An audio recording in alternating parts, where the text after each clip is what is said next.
நவீன மருத்துவத்தின் தந்தை ஹிப்போக்ரட்டீஸ் கருப்பை என்பது நல்ல அருமையான அழகான வாசனையை தேடி அலைவதாக கூறுகிறார். கருப்பை என்பது குழந்தை பெறத் துடிக்கும் தாகம் கொண்ட ஒரு உறுப்பு. அடிவயிற்றில் இருக்கும் கருப்பை ஈரப்பதத்தையும் நறுமணத்தையும் தேடி அலையும் போது மேல் நோக்கி வருவதற்கான வாய்ப்புகள் இருக்கும். பழங்கால மருத்துவத்தில் அந்த கருப்பையை கீழே கொண்டு வர பழைய கம்பளி துணியை எரித்து அதன் வாசனையை பெண்ணை நுகர வைப்பார்கள். அந்த வாசனை பிடிக்காமல் அது கீழே இறங்கிவிடும் என்பது அவர்களது கருத்து.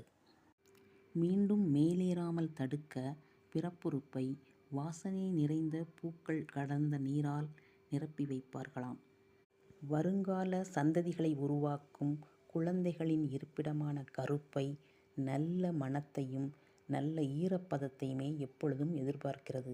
அதற்கு வறட்சியோ துர்நாற்றமோ பிடிப்பதில்லை என்று ஹிப்போக்ரட்டீஸ் தனது மருத்துவத்தில் கூறுகிறார்.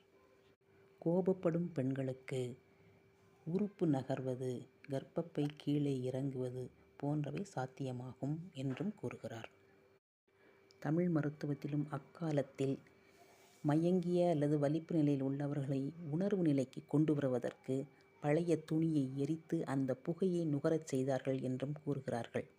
இதனை நாசி சிகிச்சை, அதாவது நாசியின் வழியாக செல்லும் புகைகளும் நரம்புகளை தூண்டும். ஆகவே எப்பொழுதும் சுத்தமான சுகாதாரமான காற்றை உபயோகிக்க வேண்டும், சுவாசிக்க வேண்டும். அதுவே நம் உடல் உறுப்புகளுக்கும் உள் உறுப்புகளையும் நன்றாக பேணி காக்கும் என்பதே இந்த பதிவு.